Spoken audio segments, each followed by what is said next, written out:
सोहळा आनंदाचा गजर विठुरायाचा अखंड हरिनाम सप्ताह मौजे होनाळी तालुका देवणी जिल्हा लातूर दिनांक 20 नोव्हेंबर ते 27 नोव्हेंबर 2020 प्रेक्षेपण आपल्या आवडत्या मराठी हॉटस्पॉटवर.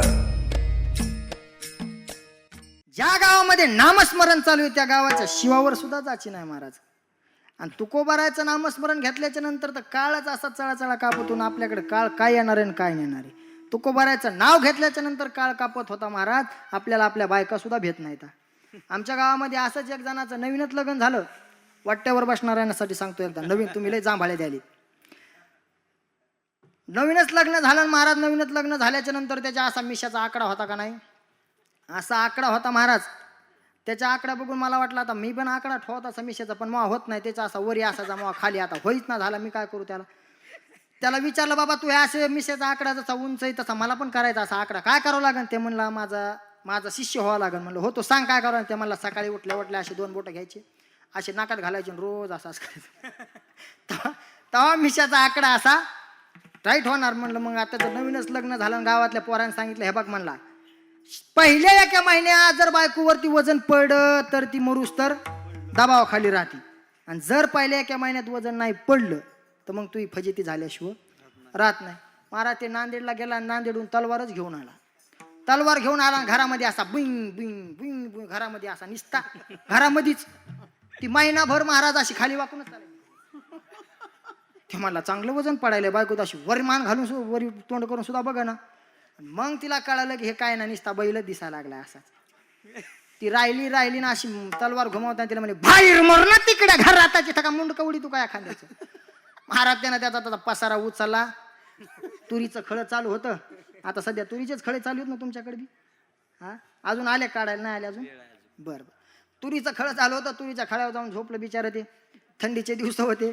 आणि मग हिनं गाडीला किक हाणली, केस मोकळे सडले, तलवार हातात घेतली, नीट तिथं वावरात गेली. त्याच्या छातीवर पाय द्याला आणि म्हणला चल अंगठी काढ म्हणल्याच्या नंतर महाराजला अंगठी दिली. अंगठी दिली. गळ्यातला गोप होता, गोप दिली. पॅन्ट काढ, शर्ट काढ, सगळे कपडे काढे महाराजन घरी घेऊन आल्याच्या नंतर हे सकाळी उठलं कडकडत कसं गारव्यानं. घरी गेलं, दार वाजवायला.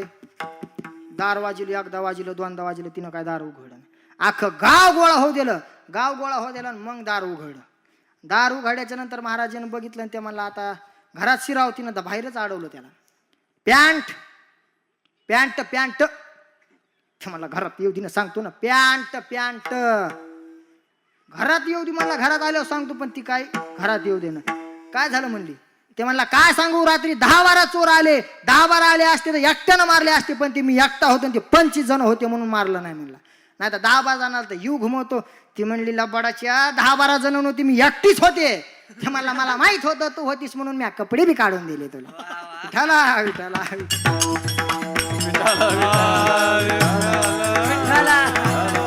तसं एखाद्यानं किती वजन पाडायचा प्रयत्न केला तर नाही पाडलं, त्याला काय करायचं महाराज. तसं संत महात्म्याला काळ सुद्धा भेट होते महाराज, पण आपल्याला आपल्या बायका भेट नाहीत. विठाला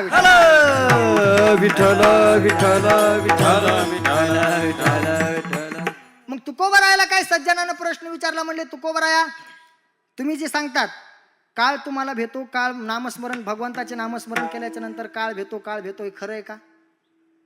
तुम्हाला पटण्यासाठी एक उदाहरण देतो. ज्या वेळेस नाथ महाराजानं पहिली वेळेस देह ठेवला आणि पहिली वेळेस देह ठेवल्याच्या नंतर नाथ महाराजाला त्या याच्यावरती मसनवाट्याकडे घेऊन जात असताना महाराज खांदेकऱ्यामध्ये चर्चा चालू होती. आणि खांदेकऱ्यामध्ये चर्चा चालू असताना म्हणले काय नाथ महाराज एवढाले बाता मारायचे, देव असा करतो, देव तसा करतो, पण जाताना शेवटी भावकीच्याच खांद्यावर गेले असं म्हणले की नाथ महाराज तिरडीवरती उठून बसले. लगेच उठून बसले. म्हणले ए ठेवा खाली. म्हणले मी मला जेव्हा मन वाटेल तेव्हा निघून जायला. आणि संत महात्म्याचं तसंच असतं महाराज. त्यांच्या इच्छेनं ते येतात आणि त्यांच्या इच्छेनं ते जात असतात. मग तसं नाथ महाराज उठून बसले आणि उठून बसून आपल्या स्वतःच्या पावलानं घरी निघून गेले. आता विचार करा, जे रडायला येतात असे पाहुणे रावणे असं कोणी जर गेलं तर रडायला ते का कमी रडत येत का काय? जेव्हा नाथ महाराज तिथं उठून बसले, मग ते खांदेकरी जे होते ना, खांदेकरी ते म्हणजे अरे बापरे बघायला लागलेत असं म्हणल्यावर मग ते म्हणले आता काय करावा. आता समजा एखाद्याच्या मैतीला तुम्ही गेलात, मैतीला गेल्याच्या नंतर तिथं जर कोणी मैती जे मेलेला माणूस आहे त्याला असं भिंतीपाशी असं ठेवत असतात, बरोबर आहे का नाही? तुमच्या गावात अजून कोणी मेलच नाही, मरतात ना, असं भिंतीला ठेवतात.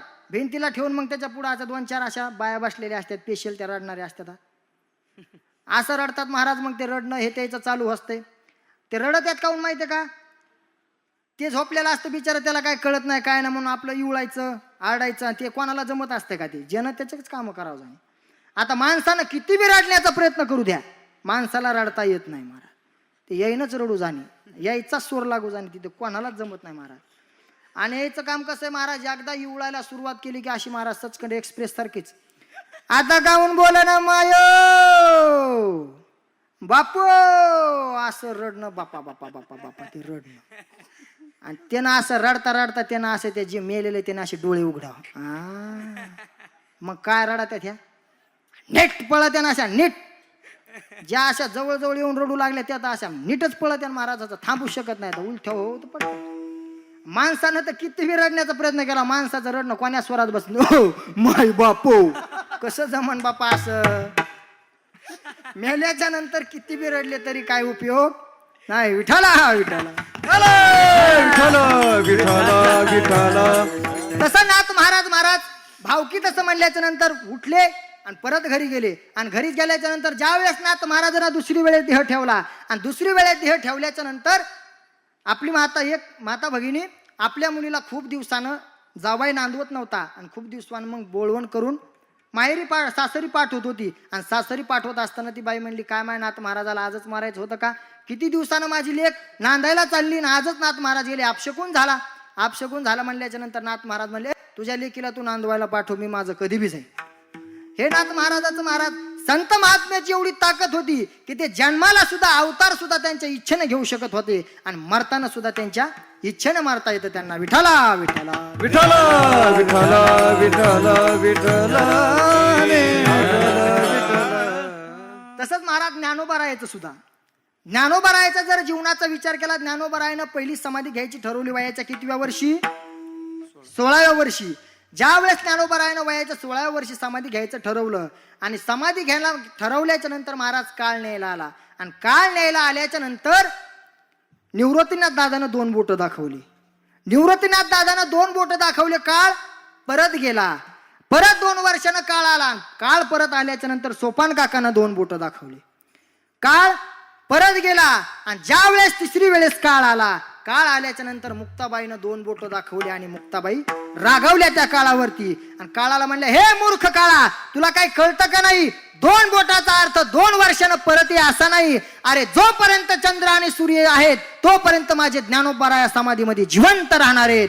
काळ 2 वर्षानं परत आहे असं दोन बोटाचा अर्थ काय? 2 वर्षानं परत आहे असा नाही महाराज. जोपर्यंत चंद्र आणि सूर्य आहेत तोपर्यंत ज्ञानोबाराया जिवंत आहेत.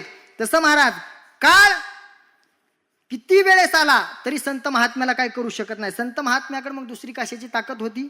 फक्त त्या नामस्मरणाच्या पवाड्याची गर्जना होती. मग तुकोबारायाला काही सज्जनानं प्रश्न विचारला, म्हणले, महाराज तुम्ही आतापर्यंत आम्हाला सांगितलं नामस्मरण करा, पवाडे गर्जना करा, पवाडे गर्जना करा, पण पवाडे नेमकं कोणाच्या गर्जना करा हे सांगितलंच नाही. तर तुकोबारायानं अभंगाच्या दुसऱ्याच्या पंढरीचा राणा, तो हा पंढरीचा राणा, तो हा पंढरीचा राणा, तो हा पंढरीचा राणा, हो तो हा पंढरीचा राणा, तो हा पंढरीचा राणा, तो हा पंढरीचा राणा, तो हा पंढरीचा राणा, तो हा पंढरीचा राणा, तो हा पंढरीचा राणा, राणा, तो हा पंढरीचा राणा,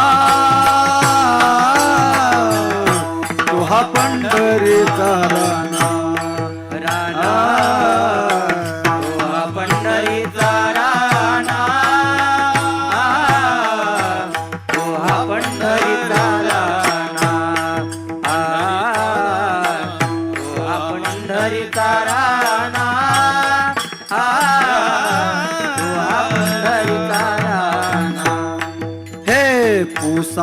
साचो अठरा जना पुसा साचो अठरा जना हे पुसा साचो अठरा जना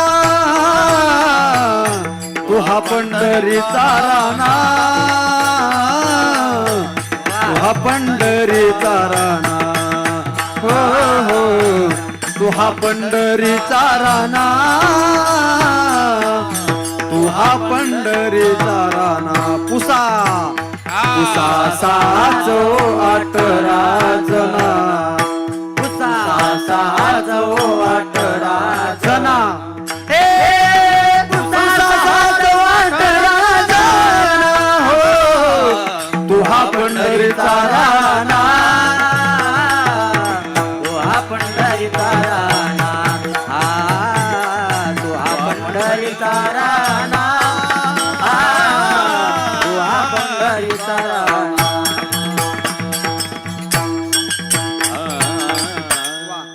ज्या वेळेस काही सज्जनानं प्रश्न विचारला म्हणले तुकोबाराया तुम्ही निस्ती पवाड्याची गर्जना करायची सांगतात पण तो कुठे राहतो आणि कोणता देव आहे तो तरी सांगा.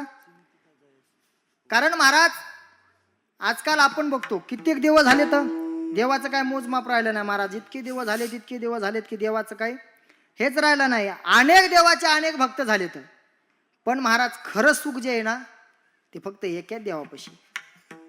फक्त खरं ते सुख एकाच देवापाशी. म्हणून महाराज तुकोबारांना सांगितलं तो त्या पंढरीचाच राजा आहे आणि पंढरीच्या राजाची त्या जर तुम्ही पवाड्या गर्जना केली तर कडी काळ तुमच्या पाया पडेल.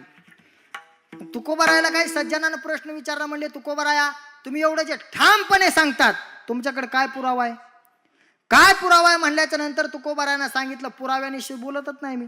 ज्या वेळेस माझ्याकडे पुरावा आहे तर त्याबाबत मी बोलत असतो आणि ज्या वेळेस पुरावा नाही मी बोलत नसतो. पुरावा आहे म्हणूनच बोलतो. काय पुरावा आहे म्हणल्याच्या नंतर म्हणले विचारा. पुसा सहाचो अठरा जना 6 शास्त्र 4 वेद आणि 18 पुराण यांना विचारा. यांना विचारा तुम्ही. माझा विश्वास नाही तुम्ही यांना विचारा. महाराज माऊली ज्ञानोबाराया सुद्धा म्हणतात चहुवेदी जानशाही शास्त्र कारण 18 पुराण हरीशी गाती 18 पुराण हरीशी गाती 18 पुराण हरीशी गाती चहुवेदी जानशाही शास्त्र कारण 18 पुराणे हरीशी गाती 18 पुराणे हरीशी गाती 18 पुराणे हरीशी गाती चहुवेदी जानशाही शास्त्र कारण चहुवेदी जानशाही शास्त्र कारण चहुवेदी जानशाही शास्त्र कारण चहुवेदी जानशाही शास्त्र कारण चहुवेदी जानशाही शास्त्र कारण 18 पुराण हरीशी गाती 18 पुराण हरीशी गाती 18 पुराण हरीशी गाती चहुवेदी जानशाही शास्त्र कारण 18 पुराण हरीशी गाती.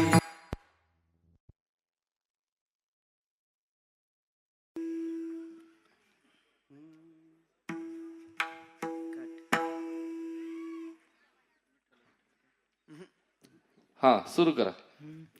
चहुवेदी जानशाही शास्त्र कारण 18 पुराणे हरीशी गाती 18 पुराणे हरीशी गाती 18 पुराणे हरीशी गाती चहुवेदी जानशाही शास्त्र कारण 18 पुराण हरीशी गाती 18 पुराण हरीशी गाती 18 पुराण हरीशी गाती चहुवेदी जानशाही शास्त्र कारण चहुवेदी जानशाही शास्त्र कारण चहुवेदी जानशाही शास्त्र कारण चहुवेदी जानशाही शास्त्र कारण चहुवेदी जानशाही शास्त्र कारण 18 पुराण हरीशी गाती 18 पुराण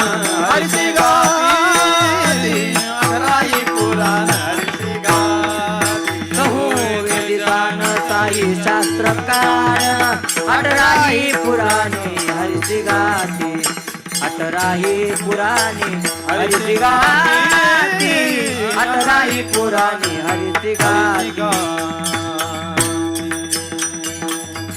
चहुवेदी जाण शाही शास्त्री कारण 18ही पुराण हरीशी गाती. तुकोबरायानं सांगितलं माझ्यावर विश्वास नाही तुम्ही 6 शास्त्र 4 वेद 18 पुराण विचारा. तुकोबरायानं माऊलीच्या हरिपाठातला पुरावा दिला महाराज. आता माऊली काय साधे आहेत का? माऊलीचा अधिकार जर बघायचं झालं तर ज्ञानातले ज्ञानी म्हणजे ज्ञानोबराय महाराज. ज्ञानोबरायाचा अधिकार काय साधा आहे का? ज्ञानाचे 4 प्रकार पडतात. ज्ञानाचे 4 प्रकार पडतात. ज्ञानातले ज्ञानी, ज्ञानातले अज्ञानी, अज्ञानातले अज्ञानी आणि अज्ञानातले ज्ञानी. हे ज्ञानाचे 4 प्रकार पडतात. तर पहिला अज्ञानातले अज्ञानी कसे? ज्यांना काहीच कळत नाही, आपल्याला काही कळत नाही हेही ज्यांना कळत नाही त्याला अज्ञानातले अज्ञानी म्हणतात. आता कोणाला किती सांगितलं काय केलं तर त्याला काही कळतच नाही, त्याला काय करायचं? अज्ञानातले अज्ञानी म्हणायचं. बघा मराठवाड्यात एक म्हण आहे, येडीला माहेर आणि सासर सारखंच. सासरला गेलं तरी ती तसंच राहतील, माहेराला गेलं तरी तसंच राहते. तसं अज्ञानातले अज्ञानी. कोणाला किती जरी समजून सांगितलं त्याला कळतच नाही, त्याला अज्ञान म्हणतात. विठाला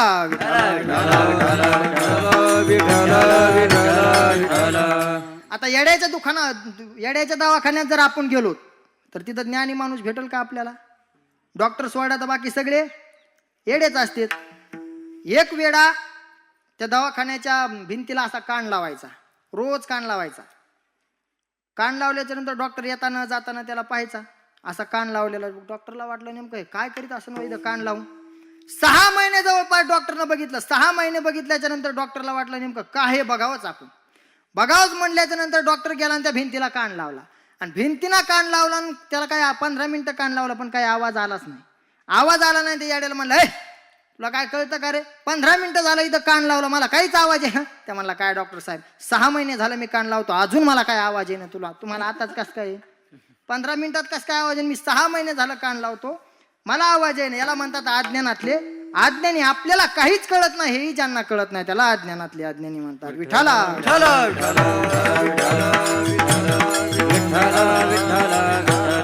आता ज्ञानातले अज्ञानी. ज्ञानातले अज्ञानी कोण? चांगदेव महाराज किती वर्ष जगले? 1400 वर्ष चांगदेव महाराज जगले. 64 कलानं संपन्न असणारे चांगदेव महाराज पण ज्ञानोबाराय समोर अज्ञानी ठरले महाराज. ज्या वेळेस माऊलीला भेटण्याचा योग आला, ज्यावेळेस पत्रव्यवहार करण्याचा योग आला महाराज, माऊलीला कोणती उपमा द्यावा आणि काय पत्रात लिहावं हे कळलं नाही. शेवटी 65 ओव्यालेले आणि तिथे चांगदेव 65 ग्रंथ. चांगदेव 65 ग्रंथ झाला महाराज. पण ज्ञानोबारायला कशाची उपमा द्यावा हे चांगदेव महाराजाला समजलं नाही. मग आता ज्ञानोबारायासमोर एवढे ज्ञानी असून सुद्धा अज्ञानी ठरले. याला काय म्हणतात? ज्ञानातले अज्ञानी. मग ज्ञानातले ज्ञानी ज्ञानोबाराया. विठ्ठला विठ्ठला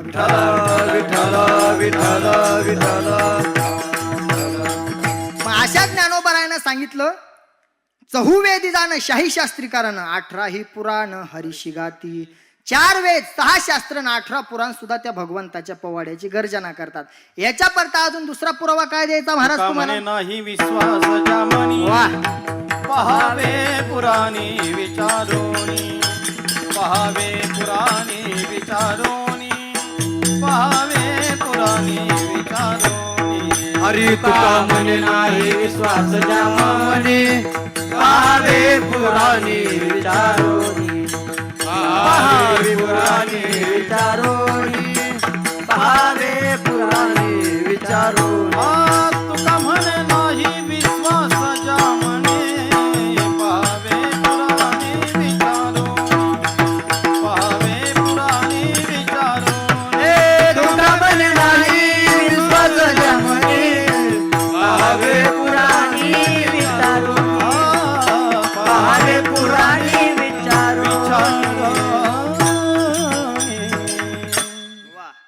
तुका म्हणे नाही विश्वास ज्यामणी. काही माणसाला महाराज कितीही सांगा तुम्ही पण पुरावा असल्याशिवाय लोक ऐकत नाही, विश्वास ठेवत नाहीत. कितीही जीव तोडून सांगण्याचा प्रयत्न केला तर काही बिगर विश्वासा जाती असते त्याला काय सांगायचं महाराज. आणि माणसाकडे जर पुरावा असला, आता समजा 2 महिला मंडळाचे भांडणं लागले, समजा बायाचे भांडणं लागले, शेजारणीची, आणि भांडणं लागल्याच्या नंतर महाराज जिची खरी बाजू आहे तिच्याकडे जर तिच्याकडे बोलण्याचा पुरावा असेल मी कशामुळं भांडते, तर तिला भांडण्यामध्ये कसं इंटरेस्ट येतो, ती बोलती पण तसंच. आता पुढचीला काय भांडण्याचं माहीतच नाही, नेमकं भांडायली कशामुळे हेच माहिती नसलं, हे काय भांडणार आहे. भांडण सुरुवात कुठून झालं आणि भांडण कशामुळे झालं हे ज्याला माहिती आहे त्यालाच कळलं ना. पुरावा पाहिजे, कोणत्या गोष्टीला काय पाहिजे, पुरावा पाहिजे. पुरावा असल्याशिवाय माणूस काहीच करू शकत नाही. विठाला विठाला विठ्ठल विठ्ठल विठ्ठल विठ्ठल विठ्ठल. हो महाराज, आपण जर एखाद्या न्याय आपण याच्यामध्ये जर गेलो, कशामध्ये, कोर्टामध्ये, आणि कोर्टामध्ये गेल्याच्या नंतर जर पुरावे जर असले आपल्याकडं, पुरावे असल्याच्या नंतरच आपण केस जिंकतो का नाही. पुरावा नसले आपल्याला किती जरी आपण प्रयत्न केला तरी पण आपण जिंकू शकत नाहीत. तसंच महाराज एका गावामध्ये काय झालं, भजन चालू होतं, आणि भजन चालू असताना महिला मंडळा भजन म्हणायचा लय नाद असतो, आणि भजन म्हणताना महाराज असं झालं की त्या गावामध्ये 4च भजनी आणि 2-4 महिला होत्या, त्याचे भजन चालायचे. पण त्याचं महिला मंडळाचं आणि भजण्याचं काही जमत नव्हतं. कारण कसं होतं, महिला मंडळाचं काय स्वरात येत नसते. स्वरात नाही येत म्हणल्यावर काय करावं मग, आता काय आता माझ्यासारखे बेसुरी असल्यावर काय करावं त्याला. तिनं भजन म्हणलं, महाराजाच्या मावशीनं भजन म्हणलं ना, असं ते बेसूर झालं. आणि बेसूर झाल्याच्या नंतर आता तो भजण्या होता, त्यानं गप्प बसावं का नाही, बंद कर म्हणला ते भजन. स्वरात नाही काय नाही, स्वरात म्हण जरा. स्वरात म्हणल्याच्या नंतर महाराज तिने म्हणली, 4 चौघात माझा अपमान केला ह्या मेल्याच्या, याचा बदला घेतल्याशिवाय राहत नाही म्हणली, याचा बदलाच घेणार मी, बदला घेणार. मग काय करायचं म्हणली, ज्या वेळेस महाराज तो आता शेतातून काम करून येत होता गाडी बैलात, आणि गाडी बैलात येत असताना दारात अशी उभा राहिली, दारातून काय निघच नाही. मग तो म्हणला, मावशी बाजूला सारखा, मावशी बाजूला सारखा, गाडी बैल नवीन गोरे येतं, बाजूला सारखा गाडी पायावून जाईन, मावशी बाजूला सारखा गाडी पायावून जाईन. मावशी म्हणली, मंदिरातलं माझ्या नावानं खडे फोडतो ना, आता माझ्या दारातून जातोस बघा, ते बाजूला सरकत नाही. बघता बघता महाराज गाडी आली आणि तिच्या पायावून निघून गेली. पायावून निघून गेल्याच्या नंतर मग तिचा पाय सुद्धा त्यानं पोलीस केस केली. पोलीस केस केल्याच्या नंतर मग केस कोर्टामध्ये गेली, आणि कोर्टात केस गेल्याच्या नंतर आता काय करायचं, आपण आपले वकील लावा लागतील ना. मग मावशीने एक वकील लावला ना, आपला बिचारा भजन्याने एक वकील लावला. आता मावशीनं वकील लावल्याच्या नंतर वकील साहेबाला विचारायला लागल ना, तुमचे नेमकं भांडण कशामुळे झालं, इथं केस येण्याचं कारण काय. मावशीला विचारल्याच्या नंतर मावशीनं सांगितलं, तुम्हाला सांगते चूक आपलीच. तुम्हाला कळालं का, ते बारीक बोलणं असते जरा महिला मंडळाचे, ज्याची त्यांनाच बोलू जाणे. तुम्हाला सांगते चूक आपलीच आहे. मग असं म्हणलं वकील, म्हणला चूक आपलीच म्हणलं, मला इथं रट्टे खाल्ला होता, मग कसं करायचं, केस कशी लढायची. ते म्हणली, वकील साहेब तुम्ही म्हणताल तेवढे पैसे देते मी, 2 लाख म्हणला तर तुम्हाला 3 लाख रुपये देते, पण केस आपल्याच बाजूला जिंकली पाहिजे. असं म्हणल्याच्या नंतर वकील म्हणला, मावशी पुरावा असेल तर आपण जिंकतो, पुरावा नसल्यावर कसं काय आपण केस जिंकणार. मग म्हणला, पैसे, आता पैशासाठी कोणी काही बी करतं महाराज, पैशासाठी कोणी काही बी करतं महाराज. मग आता ती म्हणलं, वकील साहेब म्हणले, बरं चालतंय, बघतो, प्रयत्न करतो, आपणच जिंकू. भजन्याला विचारलं, भजन्याला विचारल्याच्या नंतर भजन्याला वकील साहेबांनी विचारलं, आता भजन्या माणसाकडे जास्त पैसे नसतात, आता महाराजाकडे जास्त पैसे नसतात महाराज. उगं तुम्हाला वाटतं आम्ही गाड्याने फिरतो, पण पैसे नसतात आमच्याकडे, गरीबी आमच्यासारखी गरीबी कोणाकडेच नसतं. विठाला म्हणजे बिचारा भजन्याकडे काय जास्त पैसा नव्हता, त्याला काय मोठा वकील लावून होत नव्हता, त्यानं आपला साधारण वकील जुना असा वकील लावला. आणि मग त्याला विचारलं, काय झालं अहो, काय ना. म्हणला, मी शेतातून गाडी बैल घेऊन येऊ लागलो, आणि शेतातून गाडी बैल घेऊन येत असताना ह्या मावशी दारात उभा होत्या. मी याला म्हणलं, मावशी बाजूला सारखा, नवीन गोरे येत, अंगावून गाडी जाईल, मावशी बाजूला सारखा, मावशी बाजूला सारखा. मावशी काय बाजूला सरकली नाही, आणि तिच्या पायावून गाडी गेली. पायावून गाडी गेली म्हणल्याच्या नंतर म्हणले, मग पुरावा तुझ्याकडे चांगला आहे म्हणले, आपणच केस जिंकणार. पण म्हणले, हे पुरावा चालणार नाही, कारण भांडण तिनं लावलंय, पैशा पुढं चालत नाही महाराज. एखाद्या माणसाकडे जर पैसा असला ना, मग गरीबाचा किती बी खरं असलं ना, ते मोठ्याच माणसाचं खरं ठरते. विठाला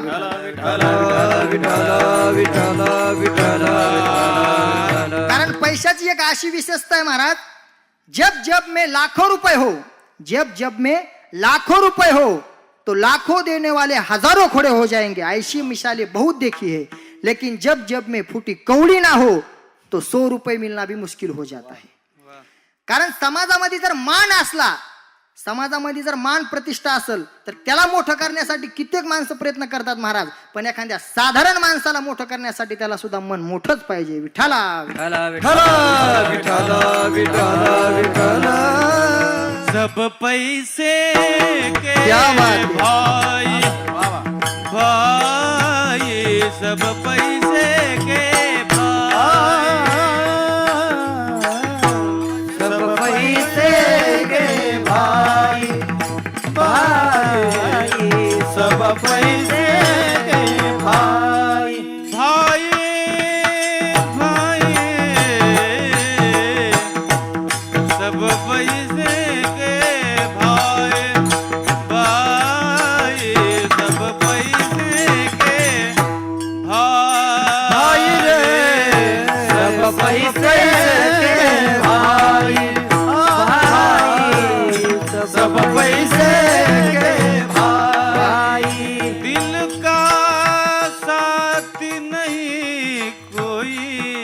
क्या बात है, वाह.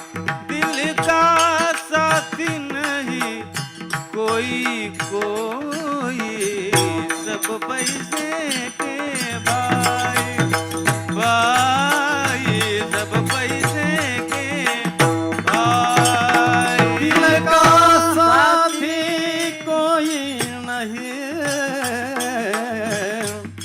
दिल का साथी नहीं नहीं कोई रे, सब पैसे के भाई भाई सब पैसे के भाई भाई रे, सब पैसे के सब पैसे काय महाराज प्रमाण आहेत. विषयाला अनुसरून प्रमाण असलं की मी अगोदरच सांगितलं महाराज असं बोलायचं. अनेक हे हिंदी तुम्हाला कळालं नसलं तर मराठी सुद्धा प्रमाण आहे महाराज. आमच्या संत महात्म्याने अशी धनवंताला की सर्व मानता है जग, धनवंताला की सर्व मान्यता है जग. हे धनवंताला की सर्व मान्यता आहे गी, सर्व मान्यता आहे गी, सर्व मान्यता आहे गी. ज्याच्याकडे धन आहे त्यालाच महाराज जगामध्ये मान आहे. ज्याच्याकडे पैसा नाही ना त्याला कोणी मान देत नाही. आता एखादा बघा दूरचा पाहुणा असू द्या, दूरचा पाहुणा असू द्या, पण तो जर पैशावाला असला ना, दूरचा जरी असला तरी लोक काय म्हणतात, तो आमच्या जवळचा आहे. आणि एखादा सक्का भाऊ जरी असेल आणि त्याच्याकडे जर पैसा नसेल ना तर भाऊ आहे म्हणून सांगण्याची सुद्धा लोकांना लाज वाटते. विठाला विठाला विठ्ठला विठ्ठला विठ्ठला विठ्ठला विठ्ठला. कारण पैसा असलं की कोणी सुद्धा आपलं आपलं म्हणतं, पण पैसा नसला की महाराज जवळचे सुद्धा लांब जातात महाराज. जोपर्यंत पैसा आहे तोपर्यंतच माझे माझे म्हणतात. एकदा पैसा संपला की कोणी आपलं म्हणत नाही महाराज. जोवरी चलन गा तोवरी म्हणती माझा. जववरी चाले धंदा तव बहीण म्हणे दादा, वाह! बहीण म्हणे दादा तवरी बहीण म्हणे दादा. जोवरी चाले धंदा बहीण म्हणे दादा, बहीण म्हणे दादा तवरी बहीण म्हणे दादा. क्या बात आहे. जोपर्यंत धंदा व्यवसाय चालू आहे तोपर्यंत म्हणते भाऊ माझा. आणि एकदा भावाने एखाद्या दिवाळीला नाही नेऊ द्या, एखाद्या बहिणीला जर भावाने एखाद्या दिवाळीला नाही नेलं की अशा शेजारणी पाजारणी पशी जाणार. मेले त्याचं ह्याच वर्षी लग्न झालं तर गेला बायकोच्या मुठीत. दिवाळीला सुद्धा नेलं नाही आणि आतापर्यंतच्या दिवाळीला नेलं ते कुठे गेलं, खड्यात. महाराज एखाद्या दिवाळीला नेलं नाही की लगेच बाया बायाची चर्चा रंगती. आणि यायच्या चर्चा रंगल्यावर काय साध्या चर्चा रंगत आहेत का बापा बापा बापा, यायच्या चर्चा अशा चर्चा रंगत येतात. त्याचे बोलणेच असं तिथं जाऊन बसावून ऐकत राहावं असे बोलणे असतात महाराज. काही घेण देण नसतं. कुठून विषय निघणं कुठं बंद पडून सांगता येत नाही. घंटा अर्धा घंटा 2 घंटे 3 घंटे सुद्धा अशा चर्चा करताना त्याला जर म्हणलं ना हरिपाठ घ्या, वाचता येत नाही व. अहो तुम्हाला वाचता येत नाही पण हरिपाठ ऐकता येईल ना. तुम्हाला वाचवता नाही आलं, वाचवता येऊन तुमचा जेवढा हरिपाठ केल्याच्या नंतर तुम्हाला पुण्य भेटतं तेवढंच पुण्य त्या हरिपाठाची कीर्ती ऐकल्याच्या नंतर सुद्धा पुण्य लागत. हरिपाठ कीर्ती मुखे चरी गाय, वाह! हरिपाठ कीर्ती मुखे चरी गाय. हरिपाठ कीर्ती मुखे जरी गाय, हरिपाठ कीर्ती मुखे जरी गाय. हरिपाठ कीर्ती मुखे चरी गाय, हरिपाठ कीर्ती मुखे चरी गाय. हरिपाठ कीर्ती मुखे जरी गाय, हरिपाठ कीर्ती मुखे जरी गाय. पवित्राची होय देह त्याचा, वा वा. पवित्राची होय देह त्याचा. हरी मुखे म्हणा, हरी मुखे म्हणा, हरी मुखे म्हणा, हरी मुखे म्हणा.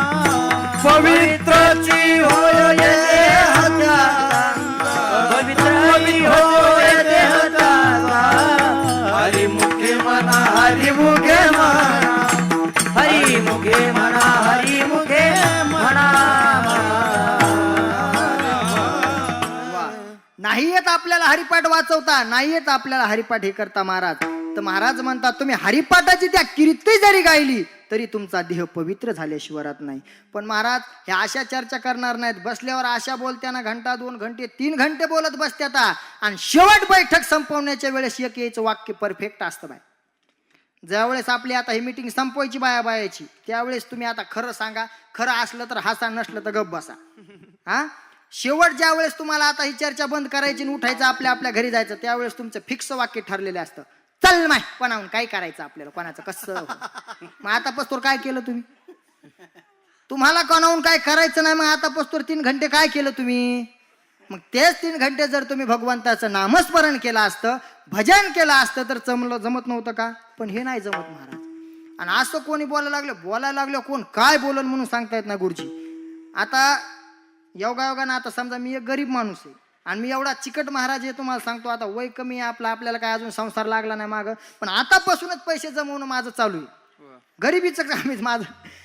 मी जर सप्त्यामध्ये जर मला नारळ जर दिलं ना कोणी, बाबा मी नारळ असं वाजून घेत असतो, नारळ वाजून घेत असतो. त्याच्यात जर पाणी असलं तर नारळ घेत असतो, नाही तर बिगर पाण्याचं असलं तर नारळ वापस घ्या, 20 रुपये द्या म्हणजे. कारण काय करायचं महाराज, घरी नेऊन ते नारळ खोबळा निघत नाही, काहीच निघत नाही, नुसता बुरा काय करायचा मग. विठाला आणि लोकांचं काहीच सांगता येत नाही महाराज, काय बोलते म्हणून लोकांचं काय सांगता येत नाही. आता कीर्तन परमार्थ महाराज एवढा वाढलाय लोकांना, आता कशाला कीर्तन ठेवावं आणि कशासाठी नाही हे लोकांना कळणं झाले. कोणी कशाचे बी कीर्तन ठेवायला लागले.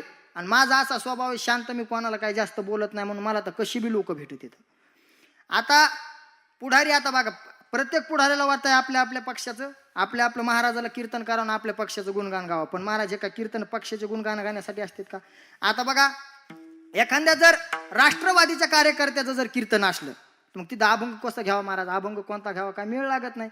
कारण याचे असे कामं असतात की आपण काय सांगावं कीर्तनामध्ये, पण तिथं अभंग घ्यावा लागतं महाराज. त्याच्यासाठी लय अभ्यास करावा लागतं. घडी घडी काळ वाट याची पायी. राष्ट्रवादीच्या कार्यकर्त्याचा वाढदिवस असला तर असा अभंग घ्यायचा. आणि जर बीजेपीचा कार्यकर्ता असला आणि त्याच्या वाढदिवसाचं कीर्तन असलं तर अभंग कोणता घ्यायचा? वचनाय का कमलापती, हा अभंग घ्यायचा. आणि जर शिवसेनेचा पक्षाचा माणूस असला तर अभंग कोणता? तीक्ष्ण उत्तरे हाती बाण घेऊन. तिकडे जर असले नांदेड साईड कोणता आहे? उभारीला हात.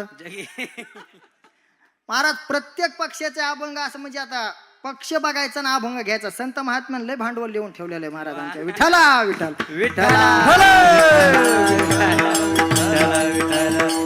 आमच्या गावाकडे महाराज एका गावात म्हणजे शेताकडील सारखी डिपी जाळायची, थोडे दुरुस्त करून आणली की ती लगेच डिऊ उडायची तिची. मग सगळ्या शेतकऱ्यांनी ठरवलं आणि ते म्हणले महाराज आता इथं काहीतरी सत्कार्य करावं लागतं आणि एखादं कीर्तन ठेव म्हणजे डिपी जाळायची तरी ना. आता म्हणलं, मग त्यानं म्हणले आता मग कोणाचं कीर्तन घ्यावं? ते म्हणलं घ्या ना आपल्या माऊली महाराजाचं.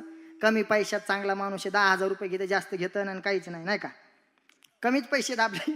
त्याच्यामुळे म्हणले ठेवा आपल्याच माऊली महाराजाचं. मग कीर्तन ठेवलं महाराज. पण आता त्या नेमकं डीपीचा अभंग कोणता घ्यावा, कोणता अभंग घ्यावा म्हणून मी तिथं गेलो. म्हणलं आपला काकड्यातला अभंग घ्यावा. सहस्त्रदीप दीप कैशी प्रकाशली प्रभा, तो अभंग घेतला. मग आता करावं काय?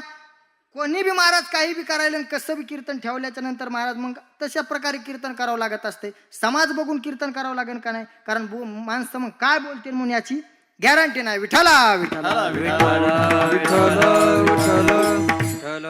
कारण मी मागाशी सांगितलं महाराज, लोकांचा काय बोलण्यात येईल म्हणून याचा भरवसा राहिलेलाच नाही. आता मी परवा दिवशी महाराज गावाकडनं येत होतो, बसमध्ये प्रवास करू लागलो. आणि बसमध्ये प्रवास करत असताना मग त्या एका माणसाला माझी शेंडी दिसली. कपडे होते साधेच पण शेंडी होऊन ते म्हणला महाराज आहेत का? मी म्हणलं हो. हे म्हणला लयच अवघड झालं वा तुमचं. म्हणलं मग काय अवघड झालं म्हणला. मी म्हणलं अवघड काय झालं बाबा, तुम्हाला एवढं काय आमची दया आली?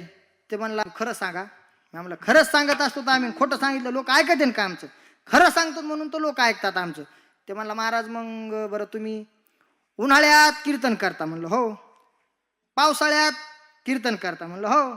मग हिवाळ्यात काय करता? म्हणलं फेपशाईकीतून काय करतो? आता काय सांगावं अशा माणसाला, बोलाव काय बोलावं अशा माणसाला? काही बी लोक बोलत आहेत महाराज, काही बी, त्याला काय बोलण्याचं हे नाही. आता एक जण तर मला आज परवा दिवशी येता येता काय म्हणलं, एक जण म्हणला महाराज आता या कोरोनामुळं काय कीर्तन वगैरे चालू नव्हते, सगळे कीर्तन बंद येतं, मग तुम्ही काय करता? आणि म्हणलं ऊसतोडीच्या उचली घेतून आता काय करायचं? मग आम्ही आता अजून काय करायचं, असे बोलणारे माणसं असले त्याला बोलाव तरी काय महाराज. असं बोललं पाहिजे, असं बोललं पाहिजे महाराज. ते बोलल्याच्या नंतर देवाना सुद्धा डोलाव महाराज. बोलू ऐसे बोले वाह. जेने बोले विठ्ठल डोले, जेने बोले विठ्ठल डोले, जेने बोले विठ्ठल डोले. बोलू ऐसे बोले बोले डोले, जेने बोले विठ्ठल डोले, जेने बोले विठ्ठल डोले. बोल काही ऐसे बोले, बोलू ऐसे बोले, जैने बोले विठ्ठल डोले. माऊली ज्ञानोबाराय सुद्धा म्हणतात, साचा आणि मवाळ मिथुले आणि रसाळ शब्द जैसे कल्लोळ अमृताचे. असं काहीतरी बोललं पाहिजे महाराज. समोरच्याला सुद्धा ते बोलणं चांगलं वाटलं पाहिजे. काही बोलावं म्हणून बोललं नाही पाहिजे महाराज. आता एखाद्या आजारी पेशंटला जर माणूस भेटायला गेलं तर त्याला तसंच बोलायचं ना. काही बी बोलल्याच्या नंतर जमतंय का. असं एखादा जर माणूस आजारी असला ना, आजारी असल्याच्या नंतर त्याला भेटायला जर कोणी गेलं आणि भेटायला गेल्याच्या नंतर त्याला काय बोलाव, काय नसतं. आजार साधारण आजार आहे. अहो, आता आमच्या पाहुण्याला झाला होता, लगेच दुरुस्त झाले. साधारण आजार आहे. मग त्या माणसाच्या मनामध्ये बरं वाटतं, तू लगेच दुरुस्त होऊ शकतो ना. आता समजा मी इथं कीर्तनाला आल्याच्या नंतर मला प्रत्येकानं प्रोत्साहन दिलं, काही व्हायचं नाही म्हणले माऊली महाराज, आम्ही आहेत ना, आम्ही आहेत ना, असं म्हणल्याच्या नंतर मग एक उल्हास येतो. उल्हास येतो का नाही कीर्तनाला. मग तसं महाराज त्या पेशंटला भेटायला गेल्याच्या नंतर जर म्हणलं हे काय नाही, साधारण आजार आहे हो, ह्या आजारानं काहीच होऊ शकत नाही, तो लगेच दुरुस्त होईल. पण तिथं जर गेलो ना, बाप रे कसला ताप आहे, असला ताप, एवढ्या तापानं तर आत्ताच मरायचं काम आहे, असा ताप म्हणल्याच्या नंतर ते नगदीच मरण का नाही. असं बोलायचं महाराज. असं बोलण्यात काय अर्थ नाही. विठ्ठला विठ्ठला विठ्ठल विठ्ठल विठ्ठल विठ्ठल विठ्ठल. मग तसं त्या वकिलाला सांगितलं, आपली वकिलापासूनच लांबत गेलं, बरोबर का नाही.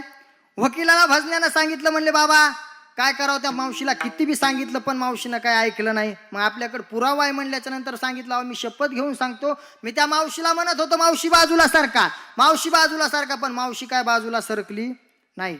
पण ते वकील म्हणला असं जमणार नाही महाराज, इथं पैशावाल्याचं काम आहे, इथं खरं मांडून जमणार नाही, इथं थोडं खोटं बोलावं लागणार आहे. खोटं बोलायचं तर रेटून बोलायचं. म्हणले काय टेन्शन घ्यायचं नाही, तुम्ही काहीच बोलायचं ना, मी सांगल तसं. कारण जुने म्हातारे माणसं महाराज चॅप्टर होते, मी सांगल तसं करायचं. मग ते म्हणले बरं काय करावं सांगा.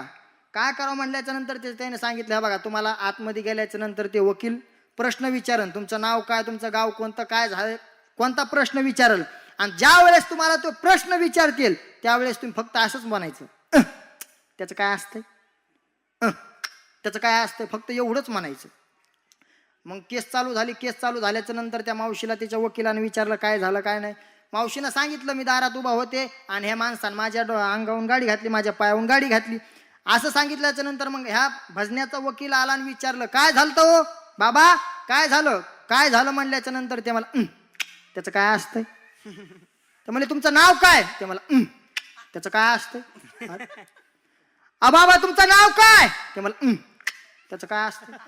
अरे देवा, शेवटी ते कदरलं. ते मला अरे मूर्खा तुझं नाव काय, ते मला त्याचं काय असतंय. ह्या बाईनं गप बसाव का नाही. लगेच बाईने ऐकून म्हणलं मेल्याची का आता वाचा बसली का. तवा तर लय म्हणू लागला मावशी बाजूला सारखा, पाय गाडी पायावून जाईन, मावशी बाजूला सारखा गाडी पायावून जाईन, आता का वाचा बसली का. मग जस साहेबाच्या लक्षात आलं ह्या भजण्याकडे काहीच चूक नाही, ह्या मावशीकडे गलती आहे. मावशीला भजण्या म्हणू लागला बिचारा, मावशी बाजूला सारखा, मावशी बाजूला सारखा, मावशी बाजूला सरकली नाही. गलती कोणाकडे, तिच्या लक्षात आलं. ते म्हणले भजण्याला सोडून द्या, ह्या बाईला माझा टाका. मग वकील साहेब आले बाहेर. वकील साहेब म्हणले बघा तुम्ही केस जिंकलात का नाही, खोटं बोलून का होईना केस जिंकलात तुम्ही. मग आता आपले काय जे ठरले होते 10-12 हजार रुपये ते बघा. ते मला त्याचं काय असतं असं म्हणलं. महाराज हे जास्त मी कुठंच सांगत नाही, हे विनोद कसा आहे कुठंच सांगत नाही. कारण एखाद्या सप्त्यात सांगा, आणि महाराज एका सप्त्यात असं सांगितलं, मी विनोद सांगितला. कीर्तन झाल्यावर अर्धा तास बसलो मी, पण कोणीच आलं नाही बुकानपूट नारळ घेऊन. एका जणाला विना पारे करायला तिथं होता. मी म्हणलं बाबा बघा ना आपलं जायचं, मला लांब जायचंय. ते मला त्याचं काय असतं असं म्हणल्यावर फजिती होती. विठ्ठला विठ्ठल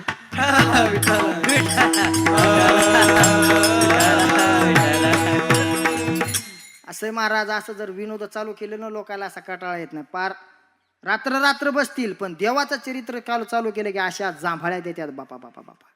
काही काही तर अशा जांभळ्या देतात त्याच्या मधातली आताडी दिसते, एवढ्या मोठ्या जांभळ्या देतात.